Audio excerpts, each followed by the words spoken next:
Divorce is success. Failure is staying married with somebody you no longer love. So that's a quote from a book. I'm going to tell you who wrote that at the end of this episode. And today I am reacting to a piece of the interview between Dr. Huberman and Dr. James Hollis that was published a couple of days ago. And they talk about divorce and about raising a family. So I have been thinking about getting a divorce myself, and I watched this interview and it was really helpful. So I want to share it with you. Let's play it together and we can chat about it at the end of it. So here we go. First of all, young people tend to marry and make babies, understandably. And then 20 years later, in some way, they're a different person. And it's very hard for the premises that brought them together to still obtain in a developmental and honest way, many years later. When you reach that point, then there's a time for renegotiation, or if need be, unfortunately, the dissolution of that relationship.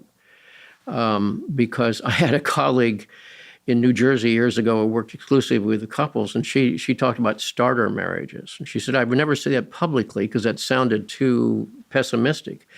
But she said, if you're lucky, your starter marriage will be a good one that will evolve and so forth. But for most people, that which brought them together was running from their parents or replicating their parents' relationships or their insecurity about themselves. Therefore, they bonded with someone else who was going to take care of that for them. Whatever it was, it's been outlived.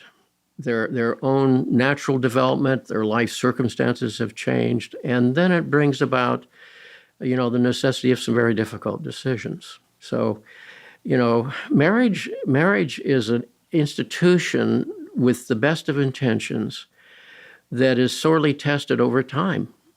And, sometimes it'll survive the test.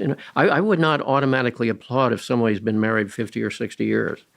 I would ask what has happened to the soul of that person in that relationship. Has it grown? Has it developed? Did they mutually support each other's growth and development? Or did something get stuck at that point? And our early family of origin dynamics still dominating that relationship? And from the outside, we usually don't know the answer to that question. But inside, you'd have to say, what has happened to this person? And the same is true with parenting. Parenting is very, very difficult because we'd like to think we know what's right for our own child, but then they have to spend a good part of their life trying to get away from us in some way, as we did ourselves, you see. And then if you remember that, then you're a little more likely to say, I really don't know what's going on here, but I have to pay more attention to what I think is wanting expression through my child and support that, rather than assuming that they're going to grow up and replicate our lives and our values, as I've said before. Given the number of people who do deep introspective work, either by themselves or with a trained professional, it perhaps should surprise us that 50% of marriages do survive. Yeah, in a way, yes. And those that survive are not necessarily good marriages in the sense in which the person is growing and developing. They may be stuck. They may be afraid of the alternatives. They may be bound by economics, for example, or cultural forms. So again, from outside, you don't know what's happening inside the soul of that individual. And it's very important for us to not judge them for that reason. So yes, very interesting. I've been thinking about my own marriage myself, and I wonder why me and my wife are still married. So we have 3 daughters, and that unites us. We have that common mission to help them grow up as good individuals. But besides that, I was talking with my wife today, and I was saying, so let's say they go to college tonight, all 3 of them. So do we have anything left between ourselves? Besides the respect and the love that you feel for one another as a person, but as a couple, do we have anything left?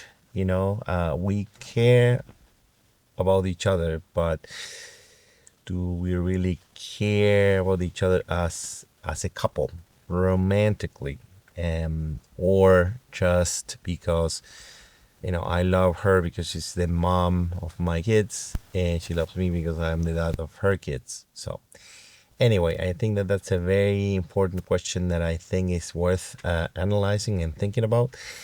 And this video, I think, was really eye-opening to me and hopefully to my wife. We have a lot of thinking to do ourselves, and so maybe with each other, talking a lot more.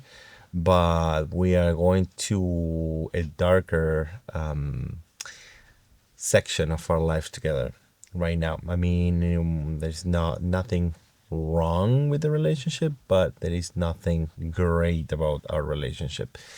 And I think that it has nothing to do with our kids. We have 3 daughters. One is 8, the other one is 6, and the other one is a baby. She's a year and a half. So anyway, I just wanted to bring this really excellent video to you, react to it. I think it's great, all the points that he's making. And again, think about getting a divorce. Is not a good thing.